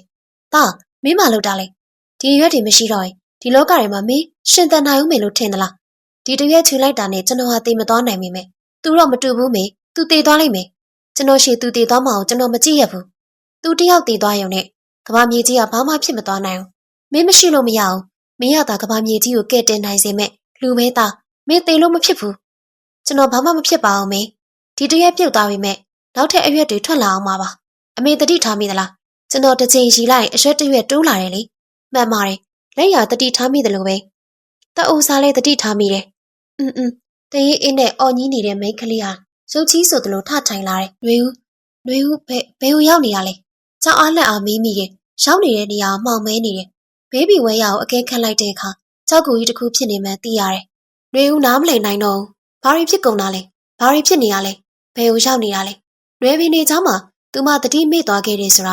ာနောက်ဆုံးစဉ်းစားလို့ရတာပဲဖြစ်ပါတယ်။ဘသူတွေလဲ။သူတို့တွေကဘသူတွေလဲ။ကြောက်ကူတွေရောက်နေတာ။မင်းမေ့နေလို့ငါထမ်းခေါ်လာခဲ့တာ။အဲ့လိုဆိုတဲ့အမျိုးသမီးကြီးကိုခေါင်နေဦးကစူးစိုက်ကြည့်တယ်။ငါထမ်းခေါ်လာတယ်ဆိုပေမဲ့လည်းမယုံကြည်ချင်ပါဘူး။ဒီလောက်အယိုးခေါင်ရိုက်ဖြစ်နေတဲ့မိန်းမကြီးက နွေဦးကိုဘယ်လိုလုပ်ထမ်းနိုင်မှာလဲဒါပေမဲ့ကျေးဇူးတင်ပါတယ်ဘာပဲဖြစ်ဖြစ်မိမိရဲ့ကဲတင်ရှင်မဟုတ်ပါလားသူတို့ကဲတင်ခဲ့လို့သာဒီနေရာမှာခုလိုအသက်ရှင်သန်နိုင်တာပဲဖြစ်ပါတယ်ခါနွေဦးကမှင်တက်သွားတယ်ခါနွေဦးရဲ့အကြည့်တွေဟာလက်ရထံမှာရောက်ရှိနေတယ်လက်ရဟာခါနွေဦးကိုပြုံးပြလို့နေတယ်ရှင်မင်းအံ့ဩလို့လန့်သွားတာကိုငါလက်ခံနိုင်ပေမဲ့ငါသားတော့အဲ့လိုမကြည့်နဲ့ငါမကြိုက်ဘူးကောင်းပါလေပြက်သားလာတဲ့အတန်တစ်ခုဖြစ်ပါတယ်ငါသားဟုတ်လား तू ကအန်တီသားလားငါနာမည်အန်တီမဟုတ်ဘူးတအိုးစားရှင်နွေဦးဟာကိုနားကိုတော့မယုံချင်တော့ပါဘူးတအိုးစားဆိုပါလားဒါသူမဆရာထံပါမှမကြခဏကြားခဲ့ဘူးတဲ့ပုံမြင်ထဲကဇက်ကောင်မိန်းကလေး तू ကငါသားလက်ရပဲလက်ရအန်အောစိတ်ကိုမျိုးသိမ့်လို့မရနိုင်တော့လက်ရဆိုပါလား तू ကတစ်ပင်မုံလူသားခါနွေဦးဟာတရွေးမျိုးချဖို့တော့အခက်တွေ့နေတယ်ဆရာစကားတွေကိုလည်းအချိန်ချင်းကြားရောင်မိနေတယ်လူသားတစ်ပင်ဘာတွေလဲတအိုးစားရဲ့သားလူသားတစ်ပင်နဲ့လားဘယ်လိုလုပ်ဆက်ယူရတော့မှမသိတော့ဘူးဆရာလည်းအဲ့ဒီကြောင့်ဆက်ပြီးတော့မပြောခဲ့ဘူးဆရာလည်းဒါကိုခံပန်းမိပုံမပေါ်ဆရာကိုတတိယမိတယ်လက်ရောင်ဆရာနဲ့သာပေးတွေးလိုက်ခြင်းနဲ့ကောင်းပါလေမင်းထူးထူးဆန်းဆန်းတွေစဉ်းစားမနေနဲ့ကဲမင်းလေတတိယလာပြီဆိုတော့မင်းကငါပြန်ပို့ပေးမယ်ဒါပေမဲ့ဒီနေရာကိုတော့မင်းဘသူ့မှပြောပြလို့မဖြစ်ဘူးအမှန်ပြောရရင်နွေဦးမပြန်ချင်တော့ဘူးလက်ရအောင်၎င်းဒေါ်တအုပ်ဆောင်၎င်းလေးလာခြင်းသေးတယ်ဟေ့ငါပြောတာကြားသလားကြားပါတယ်ဒါပေမဲ့နွေဦးမပြန်ချင်သေးဘူးနွေဦးပြန်လို့မဖြစ်ဘူးသူတို့နွေဦးကိုတတ်ကြလိမ့်မယ်ဘလို့ကောက်ပါလိမ့်နွေဦးနဲ့မရခါနွေဦးပါနွေဦးကရန်ကုန်မြို့ပေါ်ရောက်လာတာပါနွေဦးကဦးလေးအိမ်မှာခဏလာနေတာဒါပေမဲ့ဦးလေးကနွေဦးကိုမကျေနပ်လို့ဒီတော်ထဲမှာလာပစ်ထားတာနွေဦးပြန်ရောက်သွားရင်လေသူကဒီထက်ပိုဆိုတဲ့အပြစ်မှုတွေလုံအောင်ပါပဲခါနွေဦးကရှာခလုတ်တိုက်တာမှန်သမျှပြောလိုက်တယ်အဲ့လိုပြောလိုက်ရတာကြောင့်လေဥပသိန်းကိုရှင်တဲ့တိတ်တစ်ခုတောင်းပန်မိတယ်ဆုံးထက်ဆိုတဲ့လူတွေပဲအဲ့မှာရဲ့ကိုတူမောင်ဆုံးဆိုတဲ့မမြင်ရတဲ့အရာတွေကိုတော့ကြောက်တယ်သူတို့ကိုယ်တွေကကြောက်စရာကောင်းတဲ့ညင်စိုးကြီးတွေတော့မတိုးလန့်နိုင်ကြဘူးလူတွေတော့ခတ်ပါတယ်ကဲအန်တီရဲ့များရင်လည်းနေအောင်အာယုံမလာခင်အသိရှာထွက်အောင်မယ်အပြင်ကိုလုံးဝမထွက်နဲ့နော်ခုတလောဒီအနီးတစ်ဝိုက်မှာယောက်ျားနဲ့ရိုက်ရနေတယ်ငါမသိမသိငါလောက်ဒုက္ခဖြစ်ရင်လေကဲတင်တက်မဲ့သူနဲ့တွေ့မှာပဲဟောတော်တော်မလွယ်တဲ့လောကသူတို့နဲ့မပတ်သက်ချင်တော့လို့ကိုမကိုတော်တဲ့နေလဲရေစက်မြကြောက်ဖို့ကောင်းပါတယ်တောက်ဥစားဟာပြောဆူဆူပဲခုလေးကနေထွက်သွားပြန်တယ်ချင်းကနေကူတကားပိတ်သွားတဲ့ကိုကြားလိုက်ရတဲ့အခါ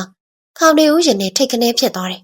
ခုထဲမှာသူနဲ့လက်ရနှစ်ဦးသာကျန်ခဲ့ပါလားသူမလက်ရရဲ့မျက်နှာကိုမောကြည့်မိတယ်လက်ရကလည်းသူမကိုစိုက်ကြည့်နေတယ်လက်ရရဲ့မျက်ဝန်းလေးတွေကစိမ့်ဖက်လို့နေတယ်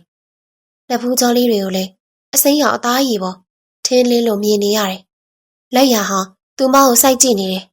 အဲ့ဒီအကြည့်ဟာသူမနဲ့ရင်ပါသလိုခံစားရတယ်အဲ့ဒီအကြည့်တွေဟာသူမရဲ့နှလုံးသားနဲ့နီးစပ်နေတယ်သူ့ကိုယ်ပေါ်ကအရွက်တွေကိုလည်းနှွေဦးကင်ကြည့်မိတယ်နူးညံ့လို့နေတယ်ကိုယ့်ရဲ့ပုံတံအရွက်ငယ်လေးတွေဖြစ်ပါတယ်အပေါ်ပိုင်းကိုဗလာချင်းထားတယ်အဆက်ကိုတော့ကြီးမားတဲ့အရွက်ကြီးနဲ့ကာယံထားပါတယ်ရှင်ရလက်ရနော်နှွေဦးရှင်ကိုခဏလောက်ကင်ကြည့်ခွင့်ရမလားနှွေဦးဟာထိုင်နေရမှထိုင်ရကောင်သူ့ချင်ရင်မှာပဲဒူးတုတ်ထိုင်ချလိုက်တယ်သူ့ချီမွားဟာမြေကြီးထဲမှာရှိနေတယ်အပြင်ကိုထွက်နေတဲ့အမြင့်တွေဟာသူ့လက်ချောင်းတွေများလားသူ့ရဲ့စပင်းတွေဟာအုံခုံရောင်ပြောင်လန့်နေတယ်အသားရောင်ဟာစိမ့်ဖက်လို့နေတယ်နှွေဦးရှင်ကိုတိချကြည့်ချင်တယ်ရှင်ခွင့်ပြုပါလားသူဟာနှွေဦးရဲ့ဆန္ဒကိုမငြင်းပယ်ဘူးဒါကြောင့်နှွေဦးဟာသူ့ကိုအားနာမိတယ်ဒါပေမဲ့ထူးဆန်းတဲ့သူ့ပုံနှွေဦးကလေးလာချင်မိတယ်ဒါကြောင့်ကျောဖို့အိတ်ထင်ကဖျောက်နိုင်တဲ့မိချစ်ကိုထုတ်ပြီးကြည့်တယ်အားကနေအော်တန်ကြားလိုက်ရတယ်လက်ရရှင်ဘာဖြစ်သွားတာလဲကျွန်တော်အဲ့ဒီရောင်ကိုမကြည့်နိုင်ဘူးဒါအလင်းရောင်လေးလက်ရပူတယ်ကျွန်တော်အယမ်းပူတယ်လက်ရရဲ့အတန်ဟာနှွေဦးရှင်ကိုနာကျင်စေတယ်မျက်နှာကိုလက်ဖွားလေးနဲ့ကာကွယ်နေရှာတဲ့လက်ရကြောင့်နှွေဦးရဲ့နှလုံးသားတွေနာကျင်လာသလိုခံစားရတယ်ဒါကြောင့်ဖျောင်းနိုင်မီကိုချက်ချင်းငိမ့်သက်လိုက်တယ်လက်ရရှင်နေသားရဲ့လားပြောဆူဆူပဲလက်ရရဲ့လက်ကိုစုပ်ကန်မိတယ်အမောင်ထဲမှာမင်းမနေတဲ့ဟိုနာလေးကကြောက်ချက်ကိုဆွဲလိုက်အပေါက်ပွင့်သွားပြီးလိုက်ရောင်ဝင်လာလိမ့်မယ်ကင်မရာမီးရောင်ကိုသုံးမယ်လို့စဉ်းစားမိတော့လေမသုံးဖြစ်တော့ကင်မရာမီးရောင်ကိုလက်ရခန္ဓာရည်မရှိမှကိုစိုးရိမ်မိတယ် ဒါကြောင့်လက်ရပြောသလိုပဲကြောက်ချက်ကိုဆွဲလန့်နေတိတ်မကြခင်မှာပဲလာရောင်ကြောင့်ခူကြီးမှလင်းသွားတယ်အဲ့ဒီလာရောင်ဟာလက်ရရဲ့ကိုယ်ပေါ်တိုက်ရိုက်ကြားရောက်နေတယ်လာရောင်ကြောင့်လက်ရဟာပိုပြီးလင်းသွားလားလို့ထင်မိတယ်လှလိုက်တာကြည့်လို့ကောင်းလိုက်တာတိတ်တော်တဲ့ပကြီးဆရာရဲ့လက်ရအမြောက်ဆုံးသောပကြီးကားတစ်ချက်နဲ့တောင်တူလို့နေတယ်လာနဲ့သားကပြောတယ်မင်းကျွန်တော်ကိုချစ်နေတယ်တဲ့ဟဲဘာလို့ပြောတာလဲလက်ရနှွေဦးနားမလဲဘူးလက်ရဟာလာမင်းကိုမောကြည့်နေရမှနှွေဦးထံလှမ်းကြည့်လာပြန်တယ်လက်ရရဲ့မျက်လုံးတွေဟာရှုံးဆူတောက်ပလုံနေတယ်အဲ့ဒါကျွန်တော်ကြောက်ပါဆောစောကနှွေဦးရဲ့အသက်ကိုကယ်ရမယ့်အခြေအနေဖြစ်နေတယ်ကျွန်တော်ကိုယ်ပေါ်ကအရွက်ကနှွေဦးရဲ့အသက်ကိုကယ်နိုင်တယ်လို့လီနဲ့သားကပြောလို့ကျွန်တော်ကအရွက်တစ်ရွက်ကိုခြွေပြီးနှွေဦးကိုကျွေးလိုက်တယ်ရှင်နှွေဦးကိုဟုတ်လားကျွန်တော်ကမြစ်တာနဲ့ကျွေးလိုက်တာဖြစ်လို့နှွေဦးကလည်းကျွန်တော်ပေါ်မြစ်တာပြန်ရှိသွားတာလို့ပြောတယ်ဟာမဟုတ်တာနှွေဦးရှက်သွားတယ်နှွေဦးဟာမာစတာရဲ့ပြီးချိန်ထိကြီးစားမထားဘူးသူဖြစ်ပါတယ်ပညာကိုသာစူးစမ်းသင်ယူခဲ့တယ်အပင်တွေကိုသာလေ့လာခဲ့တယ်မြေကြီးတွေကိုသာစူးစမ်းခဲ့တယ်လူအများပြောကြတဲ့အချစ်ဆိုတဲ့အရာကိုတော့တွေးလို့တော့မကြည့်ဘူးကျွန်တော်လက်ကိုကန်လိုက်ပါလားနှွေဦးနည်းနည်းတော့ကြောက်တောင်နိုင်လာတယ်တာမယ်ယောက်ျားတူဆိုပါကစော်ကားရကောင်းလားလို့ဒေါသဖြစ်ဖြစ်နဲ့ပါကျိုးအောင်ရိုက်မိမှာမှန်ပါတော့လေလက်ရဖြစ်နေတာကြောင့်စိတ်ဆိုးစိတ်တူလို့တော့မရနိုင်ဘူးကျွန်တော်နေ့တိုင်းနှွေဦးကိုစောင့်နေတာသိလားမိုးနဲ့မင်းကပြောတယ်ကျွန်တော်မှအချစ်တွေရှိနေတယ်တဲ့ကျွန်တော်စီလှပတဲ့မိန်းကလေးတယောက်ရောက်လာလိမ့်မယ်လို့ပြောတယ်ရုံရခက်တော့လေလက်ရပြောသမျှကိုယုံကြည်တယ်ပါလာတဲ့အဲ့ဒီနှကန်းလေးကနှွေဦးကိုမညာဘူးလို့နှွေဦးယုံကြည်တယ်ပြီးတဲ့နောက်ကြည်လင်ရှင်းသက်တဲ့မျက်လုံးလေးတွေဟာလောကရဲ့ရှုပ်ထွေးခြင်းကိုဘာမှမသိဘူးလို့သက်သေပြုနိုင်ပွဲရှိတယ်အဲ့ဒီလှပတဲ့မိန်းကလေးကဘာလို့နှွေဦးဖြစ်ရတာလဲကျွန်တော်ရင်တွေခုန်လာလို့ပါနှွေဦးကကျွန်တော်ရဲ့ဒီနေရာကိုစမ်းကြည့်ပါလားအဲ့ဒီလိုဆိုကသူကနှွေဦးလက်ကိုဆွဲကင်ပြီးတော့သူ့ရင်ပန်းကိုကပ်ပေးလိုက်တယ်သူ့နှလုံးသားဖြစ်နေတယ်သူဟာနှလုံးသားရှိတဲ့လူဖြစ်ပါတယ်သူရင်ခုန်နေတယ်ကျွန်တော်ရောနှွေဦးရဲ့နှလုံးခုန်တန်းကိုစမ်းကြည့်လို့ရမလားသူ့ရဲ့တောင်းဆိုမှုဟာနူးညံ့ညင်သာလာတယ်ဒါပေမဲ့သူဟာနှလုံးသားနဲ့လူသားဖြစ်ပါတယ်သူဟာယောက်ျားတစ်ယောက်ဖြစ်ပါတယ်ဟေးအေးဘာလို့လဲလူစည်းကမ်းရတခြားယောက်ျားသားမသက်ဆိုင်တဲ့မိန်းကလေးရဲ့ရှင်ခုန်တန်းကိုနားထောင်ခွင့်မရှိဘူးနှွေဦးဟာခက်ပြက်ပြက်ဆိုတယ်ဒီအခါလက်ရကငိုင်ကျသွားပြန်တယ်ကျွန်တော်ကိုနှွေဦးကပဲတင်ပြပေးပါလားတဖြည်းဖြည်းတော့ရှင်နားလေလာမှာပါကျွန်တော်ဝမ်းနေတယ်နှွေဦးဒါပေမဲ့ဝမ်းနေလို့မဖြစ်ဘူးကျွန်တော်ကဝမ်းနေရင်အပင်တွေသိဆုံးကြရလိမ့်မယ်လူတွေဒုက္ခရောက်ကြလိမ့်မယ်ကျွန်တော်ကိုပြောအောင်ဖန်တီးပေးပါလားနှွေဦးရဲ့နှွေဦးရင်နဲ့ပြဝေသွားတယ်သူပြောတာဖြစ်နိုင်တယ်မကြသေးခင်ကပဲအုံးရွာမှာထူးဆန်းတဲ့ကိစ္စမျိုးဖြစ်ပွားခဲ့တယ်အဲ့ဒါသူ့ကြောင့်လည်းဖြစ်နိုင်တယ်ကျွန်တော်မကြခင်အိပ်ရလိမ့်မယ်အာယုံလိုက်ကျွန်တော်ငိုင်မီးလာပြီအမှန်တကယ်ပဲလက်ရရဲ့မျက်လုံးတွေကမေးစင်းလို့လာတယ်ခါနှွေဦးလန့်သွားတယ်အုံးရွာမှာအထူးဆန်းတွေကိုတွေးမိတယ်မဖြစ်ပါလက်ရသာစိတ်ထိခိုက်ပါကရွာသားတွေဘေးဆိုးနဲ့ကြုံတွေ့ရလိမ့်မယ်လက်ရရှင့်အိမ်အောင်မလာရင်အိမ်မပြောပါနဲ့ဦးလက်ရရဲ့နော်ကျွန်တော်အိတ်ချင်လာပြီလက်ရဟာစိတ်ရှုပ်ထွေးစရာတွေနဲ့အိပ်ပျော်သွားလို့မရဘူးနှွေဦးဟာကြံရင်ဖရင်မိတ်လာတယ်လို့ခံစားရတယ်နောက်ဆုံးကြံရမရတဲ့အခါမှာလက်ရရဲ့ကိုလေးကိုရှင်ချင်းအပ်ပွေ့ဖက်ပေးလိုက်တယ်တင်းတင်းချက်ချက်ပွေ့ဖက်ပေးသွားမိတယ်ဒီအချိန်မှာခါနှွေဦးမင်းဒါဘာလုပ်တာလဲစူးရှားတဲ့အတန်ဖြစ်ပါတယ်ခါနှွေဦးလှည့်ကြည့်လိုက်တဲ့အခါမိဝင်းဝင်းတောက်နေတဲ့တအိုစားရဲ့မျက်လုံးနဲ့ရှင်ဆိုင်ရပါတယ်ငါသားကိုလွတ်လိုက်စမ်းခါနှွေဦးဟာကြောင်အားလက်အားနဲ့ထွက်ဟန်ပြင်းတဲ့အခါခါနှွေဦးရဲ့လက်တစုံတယောက်ရဲ့ဆွဲကင်ခြင်းကိုခံလိုက်ရတယ်လက်ရဟာခါနှွေဦးရဲ့လက်ကိုမလွတ်တမ်းကင်ထားရမှဆွဲဟာပွေ့ဖက်ထားပြန်တယ်ကူတဲ့တိတ်ဆိတ်ခြင်းကမင်းမူသွားတယ်တိတ်မကြခင်မှာပဲလာတူးတန်တက်တဲ့ကိုကြားလိုက်ရတယ်လက်ရအိပ်ပျော်သွားပြီဖြစ်ပါတယ်လက်ရရဲ့နှကန်းတွေကပြုံးနေတယ်အဲ့ဒီခဏအတွင်းမှာဂူနေရန်ရှိတိမ်ဆိုင်ကမုန်းဟာပန်းလေးတွေပွင့်လာတယ်တပေါက်ချင်းကျနေတဲ့ကြောက်ဆက်ရည်ဟာလေတသွင်သွေစီးဆင်းလာတယ်အဲ့ဒီအချင်းရာကိုတအူစားတစ်ယောက်တည်းတိလိုက်ခြင်းမျိုးမဟုတ်ပဲနှွေဦးပါတိလိုက်ရတယ်နှစ်ယောက်သားဟာတအူးကိုတူမယုံနိုင်စွာစိုက်ကြည့်နေဖြစ်တော့တယ်ခါနှွေဦးပြန်ရောက်လာပြီဟဲ့ဆိုတဲ့သတင်းဟာတရွာလုံးနှံ့လို့နေတယ်ခါနှွေဦးတော်ထဲမှာပျောက်သွားတယ်ဆိုတဲ့သတင်းကြောင့်အုံးရွာကိုဦးညံလွင်ရောက်ရှိလာခဲ့တယ်ဦးညံလွင်ဟာငွေအားကိုနဲ့ခါနှွေဦးကို3 ရက်တောနှင်းရှာခဲ့တယ်မတွေ့ရဘူးခါနှွေဦးပျောက်သွားတာတပတ်ခန့်ကြာမြင့်လာတာဖြစ်ပါတယ်ရွာသားတွေကတအိုစားပဲခါနှွေဦးကို ဘိုက်ဖောက်စားလိုက်ပြီလို့တောဝန်ကြီးပဲဆွဲသွားပြီလို့နဲ့အမျိုးမျိုးပြောဆိုနေကြတယ်။နှွေဦးသမီးဦးညံလွင်ဟာဝမ်းသာအားရပဲခါနှွေဦးကိုပွေးဖက်ကြိုးဆိုမိတယ်။အောင်မလီမတိကောင်းမပြောက်ကောင်းမြို့သူရဲ့ကျုပ်တို့တရွာလုံးမှာမင်းကိုစိတ်ပူလိုက်ရတာ။သမီးရဲ့မင်းဘယ်ရီရောက်နေရလဲ။ဥပသိမ်ရောဆရာရှိပါတယ်။ तू ဘာမှမဖြစ်ဘူးလား။ခြေတော့တရားရထားတယ်။ဒါပေမဲ့အခုတော့ကောင်းနေပါပြီ။ဖိုးလုံးရောက်ရေးဆရာကျွန်တော်ဒီမှာပါအမခုလိုဖြစ်ရတာကျွန်တော်ကြောင့်ကျွန်တော်သာအမကိုပြင်မထားခဲ့ဘူးဆိုရင်ကဲငိုမနေပါနဲ့ဖိုးလုံးရဲ့နှွေဦးလည်းပြန်ရောက်လာပြီပဲဘာမှစိတ်မကောင်းမဖြစ်နဲ့ဟုတ်လားဒါပေမဲ့ကျွန်တော်ကငိုချင်တယ်ဗျအော်ငါနဲ့နော်တိတ်ပါတော့ဆိုနေကဲဖိုးလုံးမင်းလည်းမငိုနဲ့တော့ဟုတ်လားဒီမှာနှွေဦးလည်းပြင်ပန်းလာရောပေါ့တိတ်တော့နော်ကဲသတင်းမေးလာချသူတွေကိုလည်းကျေးဇူးတင်ပါတယ်ဗျာ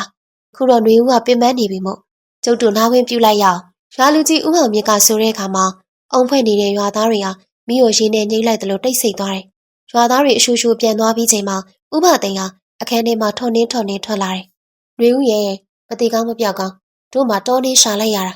။ဥပသိမ်ရဲ့နှုတ်ထွက်စကားခေါင်းနှွေဦးနှလုံးသားခန်းစားလို့မရဘူး။အဲ့ဒီမျက်လုံးတွေကိုလည်းမယုံဘူး။ဘာကြောင့်လဲဆိုတာတော့အဖြေရှာမရဘူး။ခြေထောက်ထိခိုက်သွားတယ်ဆို။ကောင်းသွားပါပြီ။အဲ့ဒီညဥပသိမ်អော်လိုက်ပုံကြားရောင်မိတိုင်းကြက်သိမ်းထားမိတယ်။နှွေဦးကအဲ့လိုဆိုတဲ့အခါဥပသိမ်ရဲ့နှစ်ဖူးပြင်မှာချွေးစည်းတွေပြန်လာကုန်တယ်။ကဲသမီးလည်းနောင်ဥပသိမ်လည်းဒဏ်ရာအရှင်းပြောက်သေးတယ်မှမဟုတ်တာ။နောင်ဦးညံလွင်ကပညာတတ်ပြီးအခြေအနေမဟန်တဲ့စကားဝိုင်းကိုအဆုံးသတ်လိုက်တယ်။ဥပသိမ်ကအိမ်ထဲကိုပြန်ဝင်သွားတယ်။သမီးကြည့်ရတာလမ်းဆန်းနေတယ်လို့ပဲ။တော်ရဲမှာလမ်းပြောက်ပြီးပြန်လာတဲ့အရေးရောင်မျိုးမတွေ့ရဘူး။နှွေဦးစီးဟာကိုပြောစရာရှိတယ်။နှွေဦးကအဲ့လိုဆိုတဲ့အခါဦးညံလွင်ကဘေဘီဝဲရောင်ကိုကဲခတ်မိတယ်။ဟုတ်ကဲ့ဆရာဥပသိမ်ရင်ထဲမှာဇဝေဇဝါဖြစ်ရတယ်။ခေါင်းတွေဦးကတော်ထဲမှာတပတ်လောက်မျက်စိနဲ့လမ်းမပြီးပြန်လာတဲ့ပုံနဲ့လုံးဝမတူဘူး။ခေါင်းတွေဦးရဲ့မျက်လုံးတွေကတောက်ပနေတယ်။ဧကန်ကသူရှောက်ဖွေးလို့မရနိုင်သေးတဲ့လှုပ်ဝက်ချက်ကိုခေါင်းတွေဦးတွေ့သွားပြီလား။သူ့စိတ်ထဲဇဝေဇဝါဖြစ်ရတယ်။ဒါကြောင့်ပဲခေါင်းတွေဦးနဲ့ဦးညံလွင်နောက်ကိုတိတ်တဆိတ်လိုက်ချောင်းဖြစ်ပြန်နေ။သူ့ရဲ့အကြောင်းကယုံကြည်ဖို့ခက်ခဲပေမဲ့မယုံကြည်လို့မရဘူးဆရာ။သူကလေမိုးနေလာတို့နဲ့စကားပြောနိုင်တယ်။သူ့အမေတော်ကဆိုနေမင်းနဲ့တောင်ပြောလို့ရခဲ့တယ်။သူ့အမေကိုယ်တိုင်နှွေဦးကိုပြောတယ်။အဲ့လိုစမ်းကြယ်မှုမျိုးတကယ်ရှိပါမလားလို့တွေးခဲ့မိတာ။ခုတော့တကယ်ကြီးဖြစ်နေပါလား။သူတို့ကပန်းပွင့်လာမယ့်အချိန်ကိုစောင့်နေကြတာ။ပန်းဟုတ်လား။သူ့မှာနေစဉ်နဲ့မျှဇီဝပြောင်းလဲမှုတွေဖြစ်ပေါ်နေတယ်ဆရာ။ရှည်တဲ့အမြင့်တွေကတဖြည်းဖြည်းတူလာတယ်။လူကတစ်နေ့တခြားလူနဲ့ပိုပြီးတူလာတယ်။ဒေါ်တုံစာရောသူရောစိုးရိမ်နေကြပြီ။အပွင့်သာမပွင့်နိုင်ခဲ့နှွေဦးတို့နေထိုင်တဲ့ကမ္ဘာမြေကြီးပျက်စီးသွားလိမ့်မယ်။အဲ့ဒီပန်းပွင့်ထဲမှာကန်းနေတဲ့ညီနောင်လေးပါးရဲ့မျက်စိတွေကိုကုလို့ရမယ်တဲ့။သမီးကရောသူတို့စီဘဲကဘယ်လိုရောက်သွားသလဲ။ဒါအောင်နှွေဦးမသိဘူးဆရာ။နှွေဦးကတေပင်းနဲ့ရင်ဆိုင်ခဲ့ရလို့သူတို့ကယ်ထားတယ်။နှွေဦးကဒီလောက်ပဲသိတယ်။အမှန်ကလက်ရတာမကယ်ခဲ့ဘူးဆိုရင်နှွေဦးလည်းတည်သွားလောက်ပြီ။လက်ရဆိုတာဘာတူလဲ။သူပဲပေါ့ဆရာ။သူဆိုတာလူသားဆန်တဲ့တစ်ပင်ကိုရင်ညိုးနေမယ်။ဥညံလွယ်သဘောပေါက်တယ်။သူကမြေကြီးမှာအမြင့်တွယ်နေတာဆိုဘလို့လို့သူ့ကိုယ်ပေါ်မှာကုန်းရက်ပုံတိရွက်လေးတွေပေါက်တယ်။ဒါပေမဲ့သူကတော့တိရွက်တရွက်ချွေလိုက်တိုင်းမှာအသေးခိုက်မတဲ့နာကျင်ခံစားရတယ်။အခုသူ့ကိုယ်ပေါ်မှာတိရွက်15ရွက်ရှိနေတယ်။စာရေးဆရာဆိုလိုခဲ့တဲ့တိရွက်ထင်တယ်။သူကအနာမျိုး96ပေါင်တိုးလန်နိုင်တဲ့စီးပတ်ဝင်တိရွက်တွေပဲ။ရှင်။သူကတစ်ပင်တွေကိုအစိုးရတဲ့တစ်ပင်များရဲ့အရှင်သခင်။ရှင်စီဟာဒါရီမသေးကြသေးလို့သမီးကိုထုံမပြောပြခဲ့သေးတာပါ။ကဲဒီချင်းနေဖြစ်လာမှာတော့ဆရာတိမှတ်ထားတာမှန်သမျှပြောရတော့မှာပဲဟုတ်ကဲ့ဆရာသူ့ရဲ့အပွင့်ကနတ်သားလေးပါအတွက်ဘလို့အသုံးဝင်တယ်လဲဆိုတာခုထိဆရာလည်းမသိသေးဘူးဒါပေမဲ့ဆရာသိထားတာသူ့အပွင့်ကတိတ်ထိပြီးတယ်မအိုမနာမသေးစီတော့အစွမ်းထက်တယ်ရှင်ဒါပေမဲ့သူကတစ်ပင်ဖို့ဖြစ်တဲ့အတွက်အပွင့်ကဘလို့နည်းနဲ့ပွင့်နိုင်မလဲဆိုတာဆက်ပြီးလေးလာမှာပဲကဲသမီးအချိန်ဆိုင်မနေတော့ပဲဒီညပဲအဲ့ဒီကိုဆရာနဲ့တူသွားကြရအောင်ဆရာသူ့ကိုဘာလုပ်မှလဲဘာဖြစ်လို့လဲသမီးသူကမကြခင်လူသားတယောက်ဖြစ်လာနိုင်တဲ့အလားအလာတွေအများကြီးရှိတယ်သူ့မှာခြေထောက်တွေထင်ထင်ရှားရှားဖြစ်တည်လာပြီးမကြခင်မှာလူသားတွေလိုပဲသူသွားလာနိုင်တော့မှာပါဆရာဒါကြောင့်သူ့ကိုသမီးစိုးရိမ်နေတာကိုဆရာနားလည်ပါတယ်စိတ်ချပါသမီးဆရာကသူ့ကိုကူညီဖို့ပါဖျက်ဆီးဖို့မဟုတ်ပါဘူးအပွင့်လဲပွင့်နိုင်အောင်သူလဲလူသားအဖြစ်အသက်ရှင်ကျန်ရည်အောင်ဆရာတို့ကြိုးစားကြတာပေါ့ဘာဖြစ်လို့လဲဆရာအပွင့်ပွင့်ပြီးသူကမသေးကြပါဘူးသမီးရဲ့လိလာရအောင်ပါသူလိုလူမျိုးကိုမတတ်မှသူရဲ့လက်ထဲရောက်သွားစီလို့မဖြစ်ဘူးကမ္ဘာကြီးကပ်ဘေးဆိုင်လိမ့်မယ် သမီးနားလေပါတယ်ဆရာကဲသမီးလည်းနားတော့ဆရာလည်းပြင်ဆင်ဆရာရှိတာပြင်ဆင်ရအောင်မယ်ဟုတ်ကဲ့ဆရာခေါင်းတွင်ဦးဟာပြောဆူပဲဦးညံလွင်ရဲ့ခန်းထဲမှာထွက်သွားတယ်ဥပသိန်းကကျေနပ်စွာပြုံးနေရယူလားဘာသိန်းကိုကြွလို့ခိုင်းပြီးမှတိသမျှကိုအလွယ်တကူဖော်စားလို့ရယူလားသိစေရမယ်ဘာသိန်းကိုကွက်ကြော်ရိုက်ချင်တဲ့လူတွေဘာသိန်းကြောင့်ကောင်းကောင်းသိစေရမယ်ဥပသိန်းကရှင်နဲ့လက်ခဲတင်းတင်းဖြစ်ကြံရတဲ့ခုချိန်ကဥပသိန်းစောင့်မျှော်နေတဲ့နေ့ရက်ဖြစ်ပါတယ်အချိန်တန်ပြီဖြစ်ပါတယ်ရေမွေဆိုပြီးအထင်သေးနေသူအပေါင်းတို့ကိုနှကားပန်းတိသွားအမောက်ထောင်ပြရတော့မယ့်အခြေအနေဖြစ်သွားတယ်ဟာဒီမိန်းမကြီးရှုပ်လိုက်တာကွာမလုံနဲ့ငါသားကိုမလုံကြပါနဲ့လူတကာတို့ကကြောက်လန့်နေတဲ့တောင်ဦးစားကိုဥပသိန်းကကြောက်နေရန်ကိုလွင့်သွားအောင်တွန်းပြလိုက်တယ်ကြောက်နေရတဲ့ကောင်စောင့်မိနေတဲ့အခါတောင်ဦးစားရဲ့ခေါင်းမှာသွေးတွေချင်းချင်းหนีကုန်တယ်ငါသားကိုမလုံကြပါနဲ့ငါသားကိုချမ်းသာဝင်ပေးကြပါမလုံကြပါနဲ့တောင်ဦးစားဟာသွေးရိုင်နဲ့လူးလက်ရင်အော်နေရှာတယ်ဟဲ့ကောင်တွေမြန်လုံကြဘိုးတော်နဲ့ကောင်မလေးရောက်လာရင်အားလုံးရှုပ်ကုန်မယ်သူတို့ရောက်မလာခင်ဒီပီကိုငါတို့ရွှေ့နိုင်မှဖြစ်မယ်နေဟာဝင်လို့ဝင်ချင်းဖြစ်ပါတယ်ပေါက်ပြားခေါ်ပြားတရွေးနေနဲ့မြေကြီးကိုတူးဆွနေကြကုန်တယ်ဒါပေမဲ့အိပ်ပျော်နေတဲ့လက်ရာကတော့နိုးမလာကြီးသားရီသားထပါတော့သားကိုသူတို့တက်ကြတော့မယ်သားရီသားလေးလက်ရာထပါတော့သားရီတအိုးစားဟာအားရှိအားကုန်အော်ပြောနေတော့လေလက်ရာဟာငြိမ်သက်လို့သာနေတယ်မြန်လုံကြပါကွဥပသိန်းရဲ့စောတန်ဟာခုတစ်ခုလုံးစူညံလို့နေတယ်သားရီလက်ရာထပါတော့ခါတွေဥယျာဉ်မြန်လာပါမင်းပဲချစ်လာပါတယ်ကူညီပေးမယ်ဆိုခုတော့ဘလို့ဖြစ်ရတာလဲငါတို့သားမီးအောင်တေးအောင်တက်နေရလားမြန်လာပါတော့ခါတွေဥယျာဉ်တအိုစားရဲ့အတန်ဟာတည့်ရွက်ကလေးရာလှုပ်ကက်ခုန်တယ်ခါတွေဥဟာအိပ်ပျော်နေရမှဇက်ကနေနိုးလာတယ်သူမနားထဲမှာငိုကြွေးနေတဲ့တအိုစားရဲ့အတန်ကိုစင့်ကကြားနေရပါတယ်အိမ်မက်မကောင်းဘာကြောင့်တအိုစားရှိုက်ကြီးတငယ်ငိုကြွေးနေရတာလဲခါတွေဦးဟာအိယာမှာလူးလဲထားလိုက်တယ်ပရင်းတကားကိုဖွင့်ကြည့်မိတယ်နေမီးဟာတောင်တရံကြောင့်ဝင်ရောက်ပြောက်ွယ်စားပြုတ်နေပြီဖြစ်ပါတယ်ဟေးခြံစည်းရိုးမှာတိရွက်တွေကညှိုးရော်ကျနေကုန်တယ်ဒါဘလို့ဖြစ်ရတာလဲခါတွေဦးဟာပြာရခတ်သွားတယ်အိမ်ပေါ်မှာပြေးဆင်းလာမိတယ်ခြံရှိပန်းယုံတွေကိုကြည့်တယ်အရွက်ဟာညှိုးရော်လိုနေတယ်တရက်ပေကိုမျောကြည့်ပြန်တယ်တရက်ရွက်တွေဟာလွဲလျောက်ပြီးငိုင်မီးနေတယ်ဘာဖြစ်တာလဲဆရာခေါင်တွေဦးရဲ့အတန်ဟာထိတ်ပြနိုင်လာတယ်ဒါကြောင့်စာအုပ်တုပ်ကိုသဲမဲဖက်နေတဲ့ဦးညံတွေဟာထိတ်လက်နဲ့ပြေးထွက်လာတယ်ခေါင်တွေဦးဆရာရှာတွေ့သွားပြီပန်းပွင့်နိုင်တဲ့နည်းကိုဆရာတွေ့လိုက်ပြီဆရာခြံရှိရတရက်ပေညှိုးကျသွားပြီဆရာဟမ်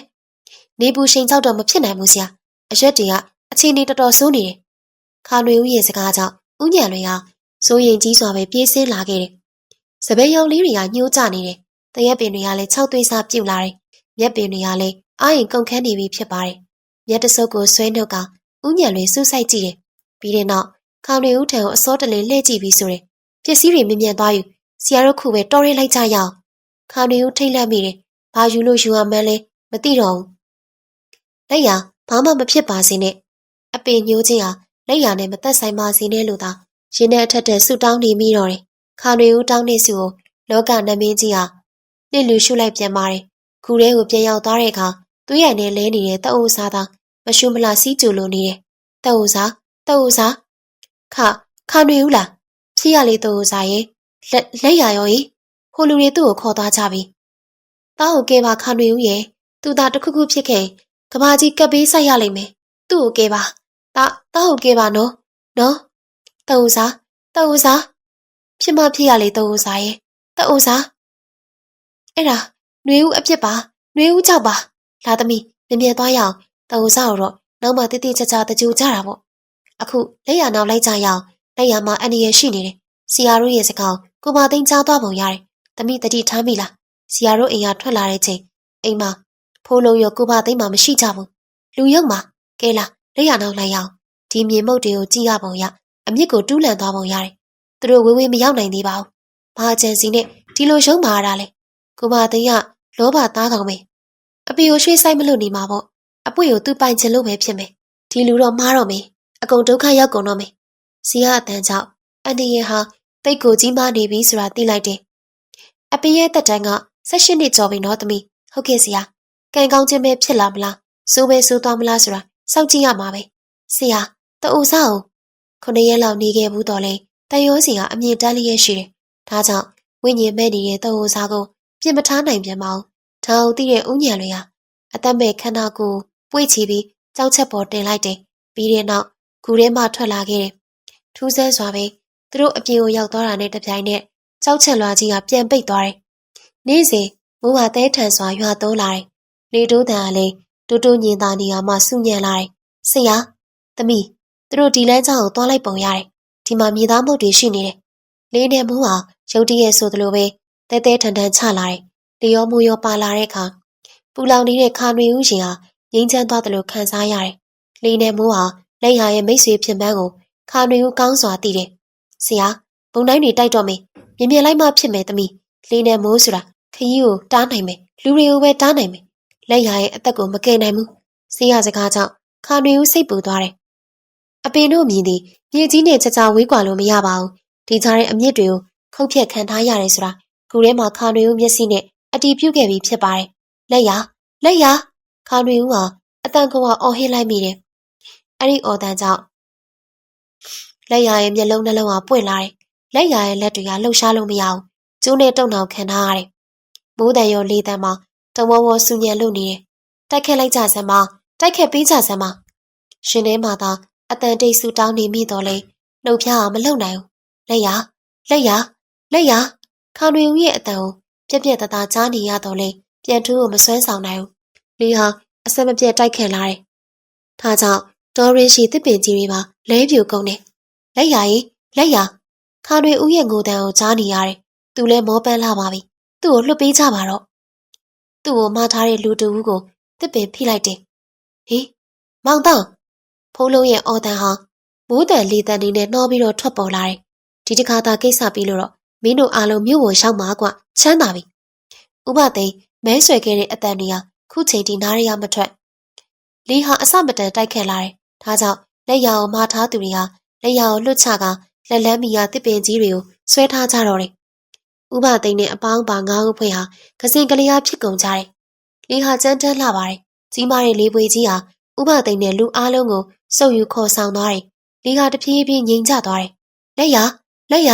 မိုးရီရီဆိုနေတဲ့ခါနွေဦးဟာလက်ရနီးကိုအပြေးတစ်ပိုင်းရောက်ရှိလာတယ်။လက်ရခါနွေဦးဟာလက်ရဘေးမှာဒူးတုတ်ထိုင်ကလက်ရကိုပွေ့ချလိုက်တယ်။လက်ရနွေဦးကြောက်ပါအခုလိုဖြစ်ရနွေဦးကြောက်နွေဦးမားတာပါမငိုပါနဲ့နွေဦးရဲ့ကျွန်တော်ဘာမှမမြင်အောင်ဘာမှမမြင်ဘူးလို့ပြောနေတဲ့လက်ရရဲ့အတန်ဟာထူးခြားစွာပဲတိုးလိရနေတယ်။မိုးရွာထားတော့လေပတ်ဝန်းကျင်မှာတင်းရွက်တွေဟာညှိုးယော်လို့နေတယ်။ဟေးလက်ရရှင်မတရားဘူးရှင်မရှိရင်နွေဦးဘလို့နေမလဲရှင်မတရားဘူးနော်။ရှင်ကိုနွေဦးချစ်တယ်ရှင်နဲ့မခွဲနိုင်ဘူးလက်ရဟာအာယူပြီးပြုံးနေရှာတယ်။လက်ရသမီးဒီအချိန်ဆရာဦးညံလွင်ဟာခါနွေဦးတို့နီရောက်လာတယ်။ခါနွေဦးဟာဦးညံလွင်ကိုအာကိုတကြီးကြည့်မိတယ်။ဆရာရဲ့လက်ရကိုကဲပါအောင်မကဲနိုင်တော့ဘူးလား။ဆရာပဲကဲတင်မယ်ဆိုသမီးရဲ့ဆရာစိတ်မကောင်းပါဘူးဆရာရဲ့လက်ရကိုကဲနိုင်တဲ့နေမရှိတော့ဘူးလားရှိရင်ပြောပါနှွေဦးဘာမစိုးလုပ်ပါမယ်ခါနှွေဦးစကားကြောင့်ဦးညံလွင်ဟာငြိမ်သက်သွားတယ်ရှိရင်ပြောပါနော်ဆရာနော်လက်ရကိုကဲပါဆရာရဲ့လက်ရခုလိုဖြစ်ရနှွေဦးကြောက်ပါသမီးလက်ရကိုတကယ်ချစ်သလားခါနှွေဦးခေါင်းကြီးပြတယ်နားနဲ့မနာဖွားနဲ့နာပါသမီးရဲ့ပြောပါဆရာလက်ရသာအသက်ရှင်မယ်ဆိုရင်နှွေဦးဘာမစိုးလုပ်ဝင်ပါတယ်ကံကောင်းတဲ့သမီးခုနေချိန်လက်ရကဇီဝအပြောင်းလဲနဲ့ကြုံနေရတယ်။လက်ရကိုကဲနိုင်တဲ့နည်းရှိတယ်။ဒါပေမဲ့တိတ်တော်မတိချာလာပါဘူး။ပြောပါစရာ။နှွေဦးဘာမဆိုလုပ်ပါမယ်။လက်ရမှာမဟုံမုံအားနေနေတဲ့သမီး။ရှင်းစရာဆရာဘာကိုဆိုလိုချင်တယ်လဲဆိုတာသမီးခံမှန်းမိမယ်လို့ထင်ပါတယ်။ဆရာပြောနိုင်တာတော့ဒီလောက်ပါပဲ။ကျန်တာသမီးဘာသာပဲဆုံးဖြတ်လိုက်ပါတော့။ဆရာတော့သမီးရောလက်ရပါကံကောင်းပါစေလို့ဆုတောင်းပေးလိုက်ပါတယ်။ခါနှွေဦးရှင်နဲ့ငိမ့်ချမ်းသွားတယ်။လက်ရကိုကဲနိုင်တဲ့နည်းရှိပါတယ်တဲ့။လက်ရကိုကဲနိုင်မယ်တဲ့လားလက်ရရဲ့ရှင်ကိုနှွေဦးအရင်ချစ်ပါတယ်ရှင်ထဲမှာနှွေဦးကအချစ်ဆိုတာကိုနားလည်ခဲ့တာပါရှင်သာလောကမှာအသက်ရှင်ခွင့်ရမယ်ဆိုရင်နှွေဦးလေဘဝတာမကအသက်ပါပေးဝမာတဲ့လက်ရရဲ့ရှင်ကိုနှွေဦးသိချစ်ပါတယ်ရှင်နှကန်းလေးတွေကိုလည်းချစ်တယ်ရှင်အပြုံးလေးတွေကိုလည်းချစ်တယ်ရှင်အတန်လေးကိုလည်းချစ်တယ်ရှင်မျက်လုံးလေးတွေရောရှင်ကိုယ်ဘဝတည့်ရွက်လေးတွေကိုပါချစ်ပါတယ်ရှင်သာနှွေဦးရဲ့ဘဝပါရှင်ရှိရင်နှွေဦးအတွက်ဘယ်ရာမှမလိုတော့ပါဘူးလက်ရရဲ့ရှင်ကိုသိချစ်တယ် အမေကိုသားကြော့ပါတယ်မြေစာပုံချင်ရင်မှလက်ရဟာပုံပုံလေးထိုင်ကဒေါ်တိုးစာကိုရှစ်ခိုးကြော့တယ်အမေသာရှိခဲ့မယ်ဆိုရင်ကျွန်တော်ခြေထောက်တွေအတွက်အမေပျော်နေလိမ့်မယ်လို့ထင်တယ်။ຫນွေဦးလေးပျော်ပါတယ်လက်ရရဲ့။ຫນွေဦးကတကယ်ပဲကျွန်တော်နဲ့ပဲဒီတောထဲမှာနေတော့မှာလား။ຫນွေဦးခေါင်းကြီးပြတယ်။လက်ရဟာဒူးထောက်ထိုင်နေရမှထရက်တယ်။ကျွန်တော်ခြေထောက်တွေကလှတယ်နော်ຫນွေဦး။လက်ရဟာຫນွေဦးကိုရှင်ခွင်နဲ့ပွေ့ပိုက်ထားလိုက်တယ်။ကျွန်တော်နားမှာနေပြီးတဲ့အတွက်ຫນွေဦးကိုတကယ်ပဲကျေးဇူးတင်ပါတယ်။ຫນွေဦးကရှင်စနီးဖြစ်နေပြီပဲ။ရှင်နားမှာနေမှမို့ဇနီးမောင်နှံဆိုတာမျိုးကမောင်တရွာမေတမျိုးနေလို့မှမရတာဒါဆိုကျွန်တော်နဲ့ຫນွေဦးကသက်ဆုံးတိုင်ထာဝရအတူနေရမှာပေါ့ຫນွေဦးခေါင်းကြီးပြတယ်လက်ရဟာညနိုးစွာပဲຫນွေဦးရဲ့ခေါင်းလေးကိုငုံမွေးလိုက်တယ်ဒီအချိန်လေးနူအေးဟာညင်သာစွာတိုက်ခတ်သွားတယ်ရာသီဥတုဟာအထူးကြည်စင်သားရနေခဲ့တယ်ဒီနေ့ရာသီဥတုသားရတယ်နော်ကျွန်တော်ပြောနေတယ်လေဘာလို့လဲຫນွေဦးရဲ့နှစ်ဖူးလေးကိုနမ်းခွင့်ရလို့နောက်ဆိုလဲကျွန်တော်နဲ့ຫນွေဦးမကြာခဏအမေးစီလာရအောင်လေခဏခဏလာကြမယ်တယောက်ကိုတယောက်မလွတ်တမ်းပွေးဖက်ပြီးရေစာပုံလေးကိုကြောခိုင်းသွားကြတယ်လက်ရနဲ့ຫນွေဦးတို့ထွက်သွားပြီးတဲ့အခါရေစာပုံထဲမှတစုံတစ်ခုထွက်ပေါ်လာတယ်အဲ့ဒီအရာဟာပန်းတပွေးဖြစ်ပါတယ်ဝါရွှေတဲ့အရာဖြစ်ပါတယ်အဲ့ဒီပန်းပွေလေးပေါ်လာတာနဲ့တပြိုင်နက်နေမင်းနဲ့လာမင်းတို့ဟာဗျိုင်းတူထွက်ပေါ်လာကြတယ်မိုးပွဲလေးတွေမုံကျနေတဲ့ညနေခင်းလေးမှာလေနူအေးလေးဟာအဲ့ဒီပန်းကိုတိမ်ဆောင်သွားခဲ့တယ်ဆိုတာဘယ်သူမှမသိလိုက်ကြတော့ပါဘူးဟုတ်ကဲ့ပါအခုနားဆင်ကြရတဲ့ဇာတ်လမ်းလေးကစာရေးသူမဲခိုင်ရေးသားထားတဲ့မော်ဝင်ပန်းဆိုတဲ့ဇာတ်လမ်းလေးရဲ့အပိုင်းကစသိမ်းမအောင်နားဆင်ကြရတာပါနားဆင်ပေးခဲ့တဲ့အတွက်ကျေးဇူးတင်ပါတယ်ရှင်